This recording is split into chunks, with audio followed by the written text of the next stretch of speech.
All right, redefining battles, how armor will shape Star Citizen's combat by our friend of the channel here, Havoc. Let's check it out. Armor in Star Citizen became the ultimate game changer. Imagine a battlefield where your ship's design and role dictate survival, where fighters bounce off capital ships' reinforced hulls, and bombers deliver devastating payloads that truly matter. What would it take to create a balanced and tactical ecosystem where every ship type, from nimble fighters to massive capital ships, has a defined purpose? Today we're exploring how armor... Where ships feel like they have mass and are not... and don't feel like paper mache. Redefine combat in Star Citizen, transforming battles into a high-stakes game of strategy and skill. Let's dive in and uncover what this evolution could mean for the verse. Welcome back to our 5th episode of Combat in the Verse. Today we're tackling a topic that has the potential to redefine the way we think about ship combat in Star Citizen. Armor and the rock, paper, scissors balance it could bring to the game. We'll explore how introducing a layered armor system could make ship roles more meaningful, ensure no one ship class is overpowered, and create a deeper, more engaging combat experience for everyone. So strap in, because we're about to dig deep into how CIG can use armor to bring a new level of balance to the verse. Before we dive into the future of possibilities, let's quickly recap the current state of ship combat and armor in Star Citizen. As it stands, armor is a relatively underdeveloped concept. While some ships are described as having heavier or lighter armor, this isn't reflected in any meaningful way in the game's mechanics, at least not yet. The primary defensive measure for most ships is their shields, with armor not existing yet until it later is added down the road in engineering. This has led to a somewhat flat combat experience where smaller ships like fighters can whittle down the shields of larger ships, and with enough time and persistence, take them down. This lack of differentiation means that ship size and roles aren't as important as they should be.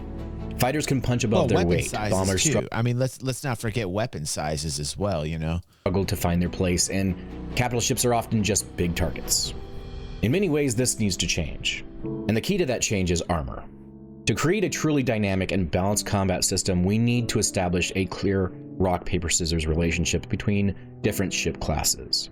This would ensure that every ship has a role to play and that no single class can dominate the battlefield without support. Here are some of my ideas of how it could work. Fighters would be effective against other fighters. Bombers... There's a very simple solution to this. I'm just going to tell you right off the bat in terms of like armor and its effectiveness. You can class them simply by weapon sizings. You know, size 1 should absolutely have no effect on larger capital ships whatsoever. You know, like there should literally negligible, if any, effect other than tickling a larger capital ship. Like you would dictate it towards the actual weapon sizing, and then because weapon sizes are indicative of like what ship limitations there are, that would kind of almost class them to like ships against other ships because of the weapon sizes. That's initially or originally how I've always conceived of this. And medium ships. Their agility and speed would allow them to outmaneuver and outgun these classes, making them deadly in dogfights and effective at harassing medium ships. However, they would struggle against larger ships and be almost useless against capital ships. Bombers, on the other hand, would be the bane of large and capital ships. Equipped with heavy ordnance that would be able to punch through their thick armor and this is something that's going to be planned, and this is something that will be put in. It shouldn't be that difficult to put in. In fact, I'm kind of surprised they haven't even gone about putting some, at least, you know, baby form of this in now to get the kinks, you know, figured out as we continue forward. But yeah, devastating damage to large targets. While they could hold their own against medium ships, they would be highly vulnerable to fighters and anti-capital fighters due to their slower speed and larger profiles. Medium ships like the Constellation series would be versatile, capable of engaging fighters, bombers, and other medium ships effectively.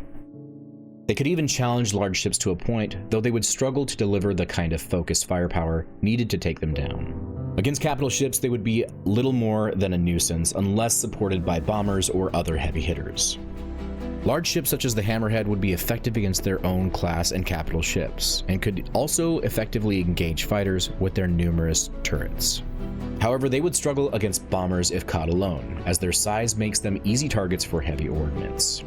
Capital ships like the Polaris, Idris, and Javelin would be the ultimate powerhouses, extremely effective against their own classes, but less so against smaller ships. Their main advantage would be their sheer firepower and durability, making them nearly unstoppable in a head-to-head engagement with another capital ship. But their slow speed and large size would leave them vulnerable to bomber swarms and coordinated assaults. Now, if you're enjoying this breakdown of Star Citizen's progress and want to stay up to date on all of the latest insights and updates, make sure to subscribe to the channel. It's a small click that helps out a lot and ensures that you don't miss out on any future videos like this one. The key to achieving this balance lies in the implementation of a robust and layered armor system, which is supposedly coming when engineering is implemented in a later 4.0 patch. Here's some ideas of how it could work. First, we could have layered armor mechanics. Ships would have different layers of armor, each designed to counter specific types of damage. For example, outer layers could be resistant to kinetic weapons like ballistic cannons, while inner layers could be more resistant to energy weapons. This would make it essential for players to choose the right weapon loadouts for the ships they're facing. Yeah. Fighters and light ships would have minimal armor, relying on speed and agility for defense. Bombers would have reinforced armor plating to protect them from flash. Also, variations of alien ships and alien tech with alien armor should be completely different. When you're talking about, you know, alien technologies and alien armor the stats should be different. So I like as layered kind of onion look as to like armor and sub armor. I like that. I think that's pretty cool. Flak and turret fire while they line up their shots. Medium ships would have a balanced armor profile, offering protection against a variety of threats without being overly special. Stunner says Drake armor equals 7 layers of Drake tape, dude. You're on fire tonight, Stunner. You're on fire tonight, bro. Don't you fuck with that Drake tape, man. Don't you fuck with it. Large and capital ships would have thick, multi-layered armor designed to shrug off most attacks, with weak points that bombers would need to exploit. Second, we have armor penetration mechanics, which CIG has hinted at. Certain weapons would have armor penetration values, allowing them to bypass a portion of the target's armor and deal direct damage to internal systems. This would be especially important for bombers and ships equipped with large caliber weapons. A bomber's torpedo, for example, could have a high penetration value, making it devastating against capital ships, but less effective against nimble fighters. And then we have subsystem targeting, which already exists in the game. Armor would cover specific subsystems, meaning players would need to strategically target weak points to disable key systems like engines, weapons, or shields. This would add another layer of tactical depth, as players would need to decide whether to go for a quick kill or systematically disable their target. Finally, we have degradation and repair. Armor should degrade with sustained damage, making prolonged engagements riskier for larger ships. Ships equipped with repair drones or advanced repair facilities would have an advantage in longer battles, as they could patch up their critical damage and maintain combat effectiveness. When are drones coming out? To illustrate on the roadmap, when are the drones coming out? Anybody know? How this armor system could play out in game, let's walk through a few scenarios. Imagine an Idris is patrolling the outskirts of a planetary system when it comes under attack by a coordinated force of bombers and fighters. The fighters acting as escorts engage the Idris's defensive turrets, drawing fire away from the bombers as they move into position. What's going on, you beautiful The bombers SOB? equipped with high penetration torpedoes focus their fire on the Idris's engines and main weapon systems. Despite the Idris's thick armor, the bombers' focused attack begins to wear down its defenses. The capital ship is forced to call for reinforcements, relying on its heavy armor to buy time until help arrives.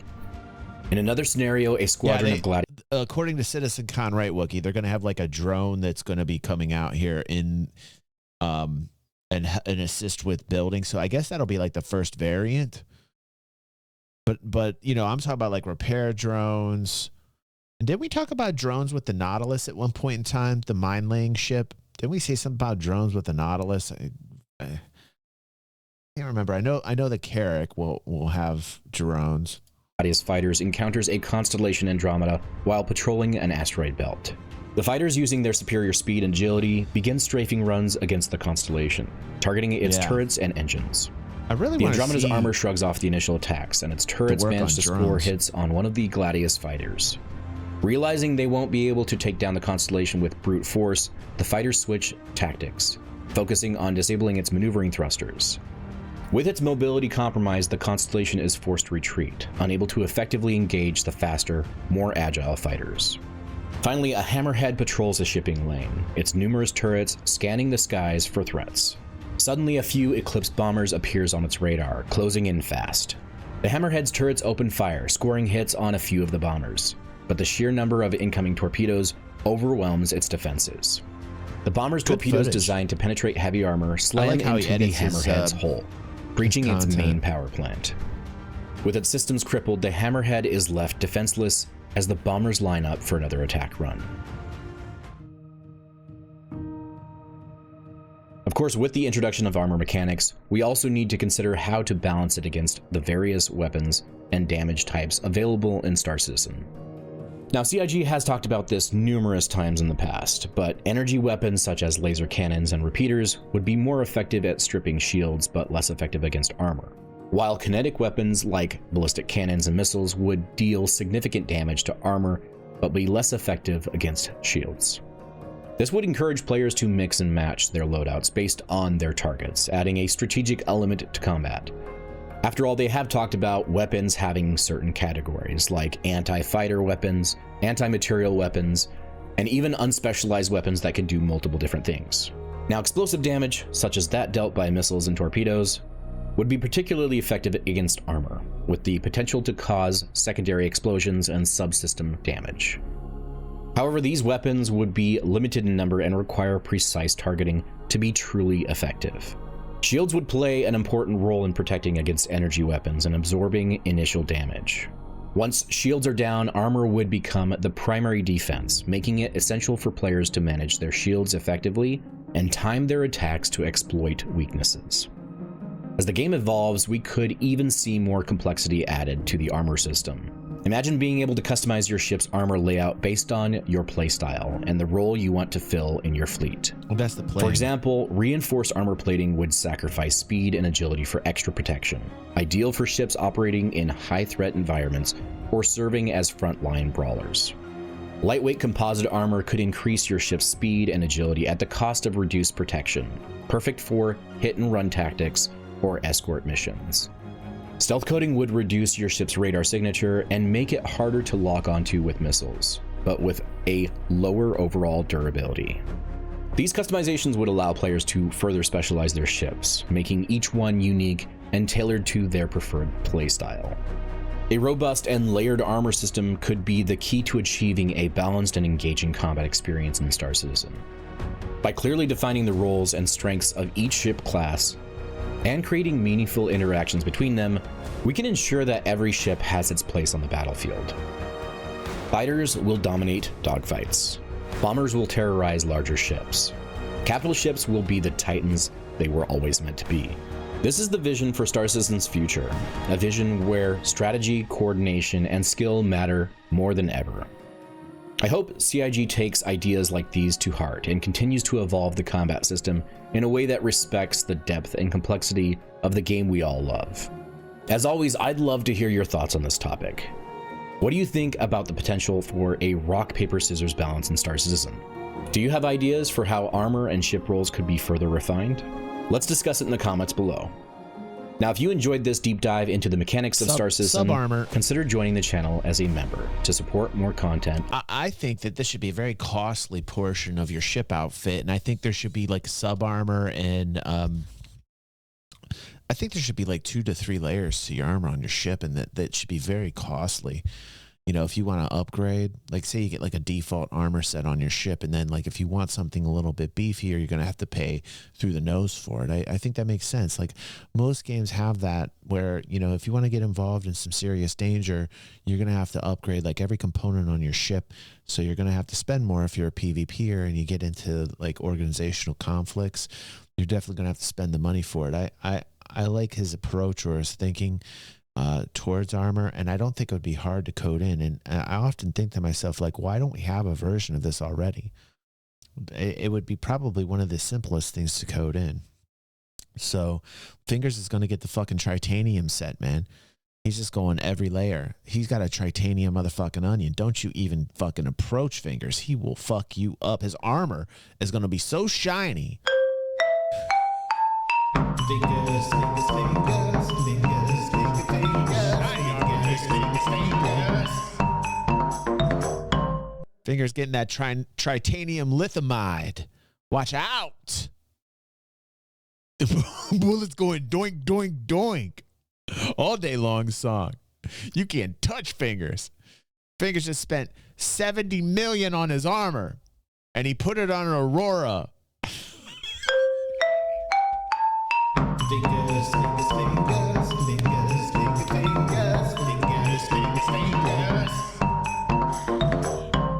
That's like modding out a Honda. Sorry.